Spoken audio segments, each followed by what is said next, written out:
এই বাড়িতেই লেখা আছে আমার মৃত্যু। আমার মৃত্যুর ভবিষ্যৎবাণী করে গেল একজন বিশাল বড় জ্যোতিষী। তিনি আমাকে বলেই গেল যে এই বাড়িতেই খুব তাড়াতাড়ি আমার মৃত্যু লেখা আছে, খুব তাড়াতাড়ি নাকি এই বাড়িতেই আমি মারা যাব, এই বাড়ি থেকেই আমার মৃতদেহ বেরোবে। আর এই ভবিষ্যৎবাণী কিন্তু কোনো বাণী না, এটা হচ্ছে এক ধরনের অভিশাপ। হ্যালো এভরিওয়ান, আমি বৃষ্টি। আমার এই ছোট্ট সংসারে তোমাদের সকলকে অনেক অনেক স্বাগত।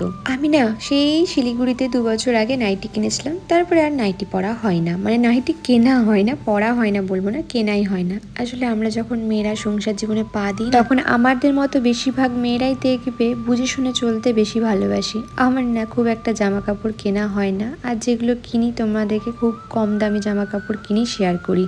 আমার নাইটিগুলো কেনার ইচ্ছা ছিল অনেক দিন ধরে, সেইগুলো কিনে এই সামনে একটা মেলা হচ্ছিল, সেটা ঘুরে তারপরে বাড়ি এলাম। তো এখানে এসেই প্রীতম বলল টিভিটা আজকে লাগিয়ে দিই, কারণ টিভিটা সেট না হলে টিভিটা দেখা হচ্ছে না। তাই প্রীতম এসেই আগে টিভিটা সেট করতে লাগলো। আর তোমাদেরকে তো বলেছিলাম আমাদের দেয়ালে গ্রিল করে ভুল দেখে মুখটা লাগিয়ে দিয়ে চলে গেছিলো, আবার সেটা সকালবেলা এসে ঠিক করে লাগিয়ে দিয়েছে। আমি সকালবেলা চাইলেই লাগানো যেত, কিন্তু আমি সেট করতে পারবো না এত বড় টিভি, সেই জন্য প্রীতমকে বললাম তুমিই করে দাও। জানো এই 2 বছর কি 3টে বছর আমি মৃত্যুকে এত চোখের সামনে থেকে দেখেছি না, বলতে পারো মৃত্যুর প্রতি একটা ভয় ঢুকে গেছে। যতক্ষণ তুমি মৃত্যুকে কাছ থেকে না দেখছো ততক্ষণ মনে হবে যে না, মৃত্যু আবার কি জিনিস। যেই চোখের সামনে থেকে দেখবে যে মৃত্যু কি ভয়ঙ্কর, তুমি আর কোনোদিনও মুখের মধ্যে আনবেই না যে না ধুর এই জীবনটা নিয়ে কি হবে, মরে গেলে ভালো হতো এর থেকে। আমি আগে না কথায় কথায় এটাই বলতাম, ধুর এই জীবন নিয়ে কি হবে, মরে গেলে ভালো হতো। কিন্তু এখন না বলবার আগে 10 বার কথাটা ভাবি যে ধুর কি হবে, জীবনটা নিয়ে মরে গেলে ভালো হতো।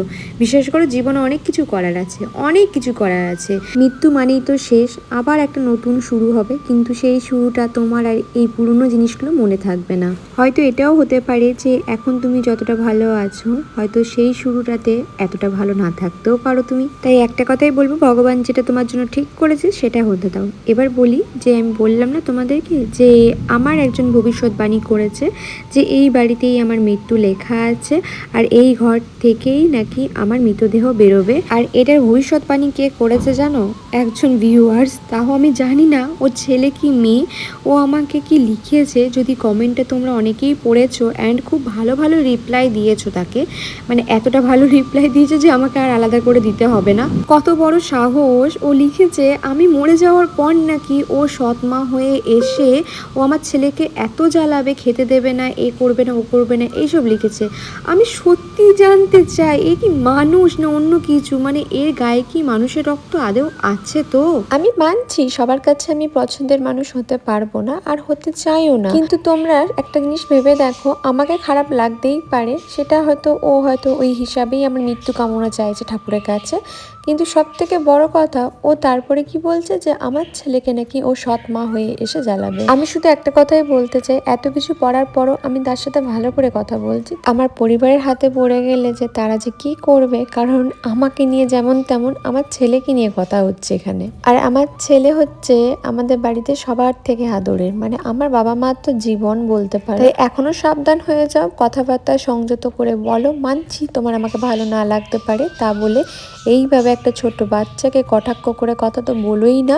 আর কারণ মৃত্যু কামনা করছো, কতটা নিচু মনের মানুষ তুমি বুঝতে পারছো। আজকে সকাল থেকে আমি রান্নার কাজে লেগে পড়েছি, ভেবেছি আজকে রান্না টান্না করে তারপরেই কিন্তু বাকি কাজগুলো করব। আজকে না একটা খুব প্রিয় আমার রান্না বানাবো, মানে দুটোই ভীষণ প্রিয়, তার মধ্যে একটা প্রীতমের প্রিয় আর একটা আমার প্রিয়। আর একবারে দুবেলার রান্নাই করে রাখছি, কারণ প্রীতম বলেছে আজকে একটু তাড়াতাড়ি এসে ঘরে যাবতীয় জিনিসগুলো সাজানোর আছে, মানে যে স্টিকার এগুলো চেটানোর আছে সেগুলো আমরা আজকে করে নেব। তো এই যে ভেন্ডি কাটছি, আর তার সাথে বেগুন কেটেছিলাম, এখন বেশিরভাগ বেগুনই বীজ হয়ে গেছে, আর এদিকে একটু বেশি করে ভেন্ডি কেটে নিচ্ছি।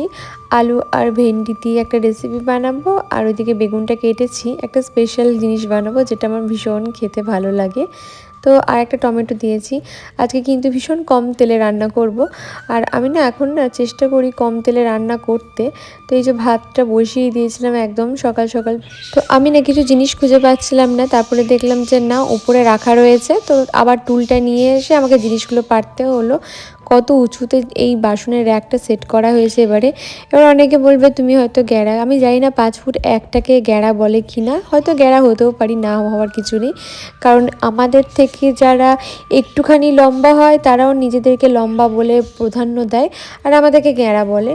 তো এখানে আমি দেখো একদম কম তেলে বেগুনটাকে ভেজে নিচ্ছি।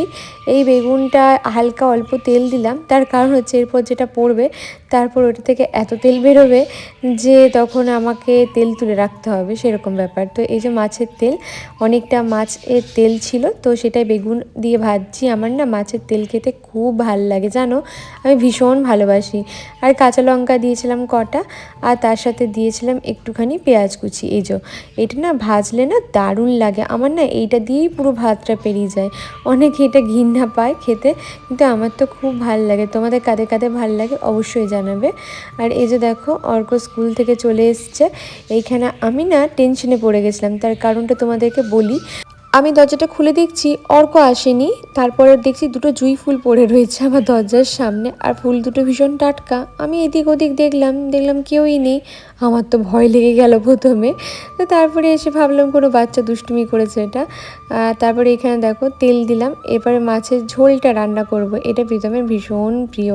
আজকে মাছটা আমি বলছিলাম আগের দিনকে যে খারাপ এনেছে মাছটা, না গো খারাপ আনেনি, ভালোই এনেছে মাছটা। আমি না মাঝে মাঝে না প্রীতমকে না দেখে শুনেই বলে দিই। তো এই যে মাছটা ভেজে নিচ্ছি, আর এতগুলো পেটি ভাজছি তার কারণ হচ্ছে প্রীতম আর অর্ক মাছের পেটি ছাড়া খাবে না, আর আমার আবার মাছের পেটি একদম ভাল লাগে না, আমার মনে হয় মাছই থাকে না। জানো তো আমি শুনেছি এই মাছের পেটি খেলে নাকি রোগ হয়।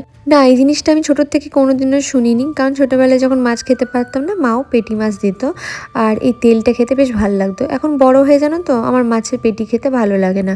কিন্তু এই রিসেন্টলি কিছুদিন আগে আমার ফিডে একটা ভিডিও এসেছিলো, সেখানে বলছে নাকি মাছের পেটি খেলে নাকি রোগ হয়, রোগ জীবনে সারবে না।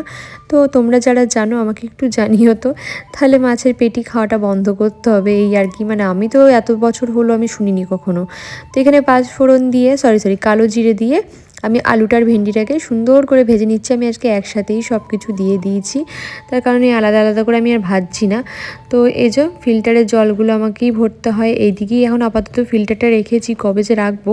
তোমাদেরকে একটা কথা বলি, এদিকে জলটা এতটাই ভালো যে ফিল্টারটা মানে পরিষ্কার রয়েছে। আমার না খাবার রুচি চলে গেছিলো এই বাড়িতে আসার পর, এই জলটা এতটাই ভালো যে খাবার রুচিটা অন্তত রয়েছে আমার।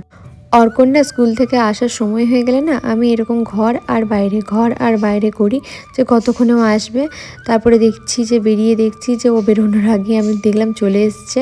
আর ও না এসে পরেই যেটা করে সেটা হচ্ছে হাত পা ধুয়েই রান্নাঘরে চলে আসে, দেখে যে ওর জন্য কি রান্না করা হচ্ছে। আমি না এখানে একটা টমেটো না মাঝখান থেকে কেটে দিয়ে দিয়েছি, তেমন কিছু এই ঝোলটাতে মশলা দিইনি। মশলা বলতে ওই হলুদ, নুন, জিরে, ধনে এরকমই দিয়েছি, কারণ ভেন্ডির ঝোলে বেশি মশলা লাগে না।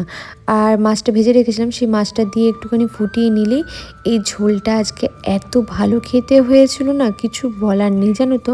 মানে এত টেস্টি হয়েছিল, মানে মাছটা ভালো বলেই জানো তো মাছের ঝোলটা খেতে ভালো হয়েছিল। এই যে বেশি ঝোল করব না। তো তারপরে আমরা একটুখানি সন্ধ্যেবেলায় প্রীতম তাঁতি চলে এসেছিলো, আর এই কুলফিগুলো আমি আজকে অনেক দিন পর খেলাম। এই সামনে একটা মেলা ছিল, সেখানে গেছিলাম, আর অনেকজনের সাথে আমার সেদিনকে দেখা হয়েছে। কালকে না নাইটিগুলো কিনেছিলাম, কিনেই না যেটা করেছি সেটা হচ্ছে টেলারে গিয়েছিলাম, একটুখানি খাটাতে দিতে হতো সেই জন্য। আর আমার এই কাফতান নাইটি পরতে ভীষণ ভালো লাগে, তো প্রীতম আমাকে কিনে দিয়েছে কটা। আর এদিকে এসে পরে আমি পরে দেখছিলাম যে সব কিছু ঠিকঠাক আছে কিনা, আর প্রীতম এখানে আবার ভিডিও করছিল।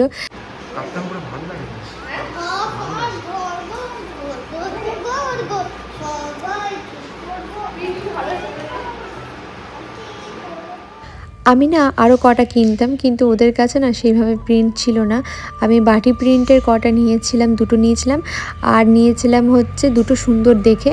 আসলে ভি গলাগুলো দেখতে সুন্দর লাগে গোল গলাগুলোর থেকে, কিন্তু ভি গলা আমি পাইনি, একটাই পেয়েছিলাম এইজো। কিন্তু এখানে আবার একটা কাণ্ড হয়েছে, দেখো কোথায় লেসটা রয়েছে, আমি বাঁধলে কি বিচ্ছিরি লাগবে বুঝতে পারছো।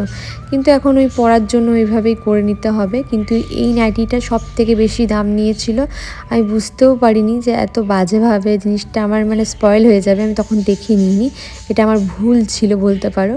তো এই যে আমরা চলে এসেছি রুমে, প্রীতম বললো খাওয়া দাওয়া করে আমরা এবার ঘরটাকে পরিষ্কার করতে বসবো, মানে বলতে পারো ঘরটাকে সুন্দর করে সাজাতে বসবো। তোমরা তো জানো আমাদের সারাদিনই কাজে কাজে এখন পেরিয়ে যাচ্ছে, আর ঘরটাকে যে সাজাবো সেই সময়টা পাচ্ছি না। কিন্তু প্রীতম আজকে আমাকে বলেই ছিল যে আজকে একটুখানি ঘরটা সাজাবো, তারপরে কিন্তু ঘুমাতে যাব। তোমরা আমাকে জিজ্ঞেস করেছো কেন পর্দা লাগাচ্ছি না।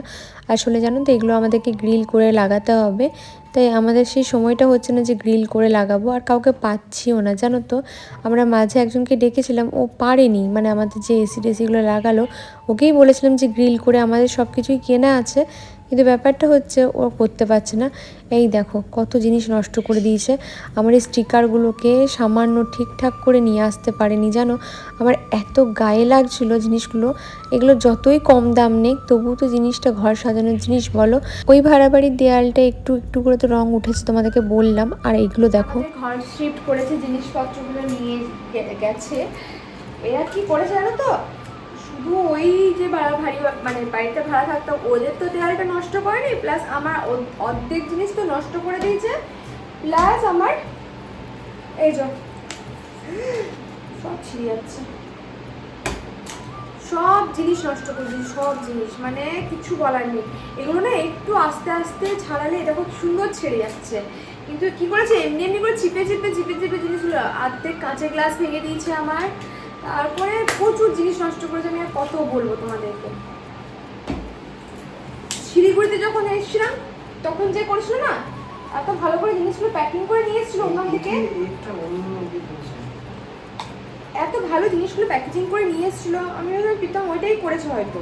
ও বাবা, অন্য কাউকে দিয়ে করিয়েছি আবার। কত জিনিস আমার নষ্ট, কত টাকা নষ্ট হলো। জানো তো একটা কথা বলি তোমাদেরকে, অনেকেই অনেক সহজে খুব তাড়াতাড়ি বদনাম দিয়ে দেয়, কিন্তু একটা কথা বলি, আমরা যখন কোনো ভাড়া বাড়িতে যাই, আমি বাকিদের কথা বলতে পারবো না কিন্তু আমাদের কথাটা আমরা বলছি, আমরা যখন কোনো ভাড়া বাড়িতে যাই না, আমরা সেই বাড়িটাকে নিজের মতো করে ভাবি।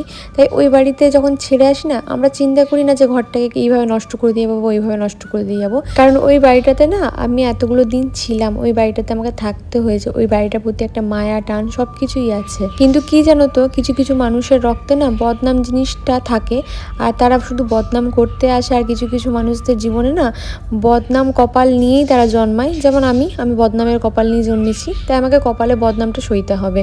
আমাকে অনেকজনই বলেছে যে বৃষ্টিদি, আমরাও বাড়ি ভাড়া দিই, আমরা বাড়ি রং করে দিই, আবার যখন ছাড়ে তখন কিন্তু আমরাই আবার বাড়ি রং করে নতুন ভাড়াটেদেরকে আনি।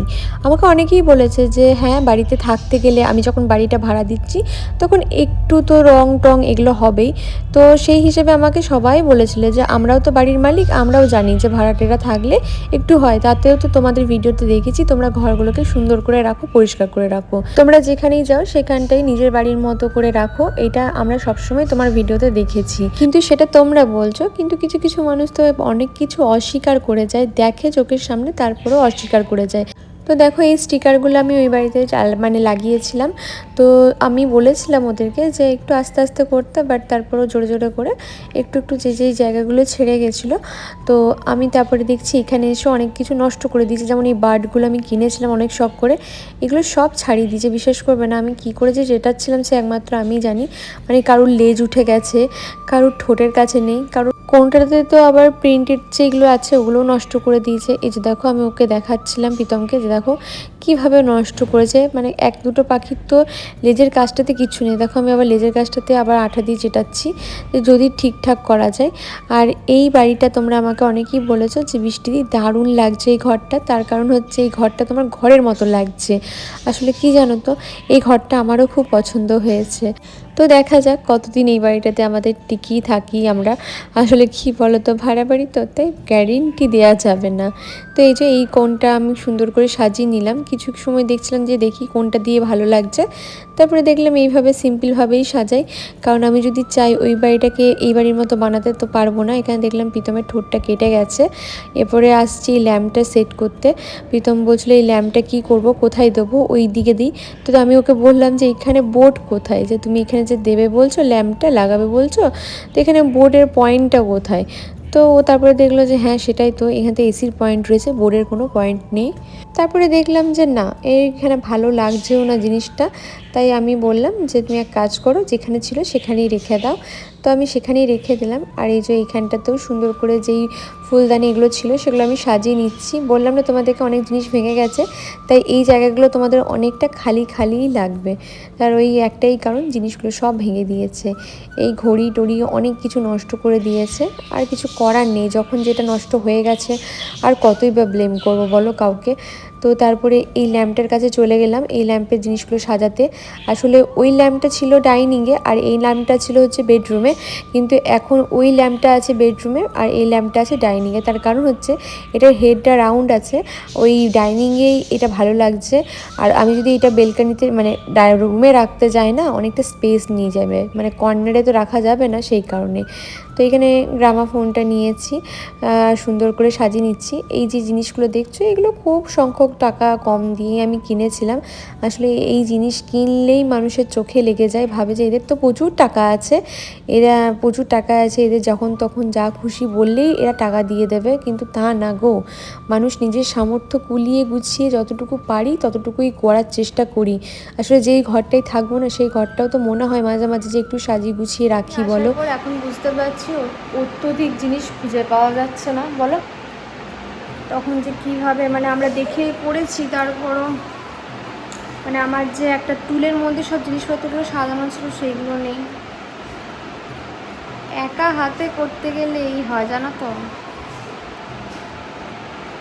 যাই হোক, দেখা যাক পাওয়া যায় কি না, না পাওয়া গেলে আর কিছু করার নেই। অনেক পাওয়া যাচ্ছে না, অনেক মানে আমার। হ্যাঁ, এগুলো সাজিয়ে নেব। সাজালাম এখানটা। এই পর্দাগুলো চেঞ্জ করবো, দাঁড়াও। এখন মানে পর্দার হ্যাঙ্গই লাগেনি। এবার আসি এই বেড সাইড টেবিলটা। এটা তো তোমরা দেখেছিলে আমার বেডের পাশে রাখা ছিল। এটার দাম নিয়েছিল 400 কত টাকা দাম নিয়েছিল। যাই হোক, এটাকে ভেঙে দিয়েছে, ওরাই ভেঙে দিয়েছে। আমি বলেছিলাম, বারবার করে ওদেরকে বলেছিলাম যে ভালো করে প্যাকিং করো, নাহলে এটা। ওরা আমাকে কি বোঝালো জানো তো, না না এটা এইভাবেই চলে যাবে। আমি ওদেরকে বলেছিলাম যে না, এইভাবে যাবে না। তারপরেও ওরা কিন্তু যেই টাকাটা বলেছিল তার থেকে বেশি টাকা নিয়ে গেছে। ওই যে লড়াই করতে পারি না আমি আর প্রীতমদা, সত্যি লড়াই করতে পারি না এখনকার যুগের সাথে বলতে পারো। আমরা নিজেদেরকে না একটুখানি স্ট্রিক্ট বানাতে পারছি না। তোমাদেরকে না আমরা অনেক কিছু বলি না কেন বলো তো, সোশ্যাল মিডিয়া তো। আমার বাবা না আমাকে মুখ খুলতে অনেক সময় বারণ করে, বলে যে দরকার নেই, তোকেই সেই খারাপ ভাবে মানুষজন, বলার কোনো দরকার নেই। তাছাড়া আমি তোমাদেরকে বলতাম যে আমি প্রীতমের সাথে বেরিয়ে আসার পর থেকে কত মানুষ কীভাবে আমাকে সুযোগ নিয়েছে, মানে আমাদের এই যে চলে আসাটাকে দুর্বলতা বানিয়ে মানুষ আমাদেরকে কতভাবে হেনস্থা করেছে, কতভাবে টাকা আটার চেষ্টা করেছে, এগুলো তোমাদেরকে আমি বলতাম। কিন্তু কী বলো তো, ওই যে আমি আমার বাবা মায়ের কাছে প্রতিজ্ঞাবদ্ধ। তো এই যে এইখানে সব দেখলাম কাছের জিনিসগুলো, এটা আমার বিয়ের আগেকার ছবি। প্রীতম বলে এখানটাতেই সাজিয়ে রাখ আপাতত, টেবিলটা যে কোনো মুহূর্তে মনে হচ্ছে ভেঙে পড়ে যাবে, এরকম একটা অবস্থা। আর এই ক্যান্ডেলগুলো দেখলাম সব কটাই ভেঙে দিয়েছে, এগুলো আর জ্বলবে না। এগুলো জাস্ট এইভাবে শো করেই আমাকে সাজিয়ে রাখতে হবে। দেখো এগুলো জ্বলছে না, জাস্ট এইভাবে সাজিয়ে রাখছি। আমার নিজেরও খুব খারাপ লাগছিলো যে এত কষ্ট করে আমি করলাম, সব নষ্ট করে দিয়েছে। এই যে এইগুলো এবার স্টিকারগুলো এইখানে চিটিয়ে দিচ্ছি, তোমাদেরকে এই স্টিকারটাও দেখাচ্ছি। একটা জায়গায়, দুটো জায়গায় ভেঙে দিয়েছে। একটা স্টিকারের তো চোখের জায়গাটাই পুরোপুরি উড়িয়ে দিয়েছে, তোমাদেরকে দেখায়। দেখো, আমরা যে কাজের জন্য টাকা নিচ্ছি সেই কাজটা তো আমাদেরকে ঠিক করে করতে হবে, তাই না? আমরা জানি যে আমাদের টাকা দিনের শেষে পেয়ে গেলেই কিছু কিছু মানুষের সেইটাই ভাবে যে আমাদের টাকা যেভাবে হোক পেলেই হলো, তাতে মানুষের কি ক্ষতি হচ্ছে না হচ্ছে এগুলো না দেখলেও চলবে। কিন্তু বিশেষ করে আমার এই 100-200 টাকার জিনিসগুলোর প্রতি এত মায়া না। তো দেখো, যতটা পারলাম আজকে রাতে অনেকটাই সাজিয়ে গুছিয়ে নিলাম ঘরটাকে, বাকিটা কালকে করব।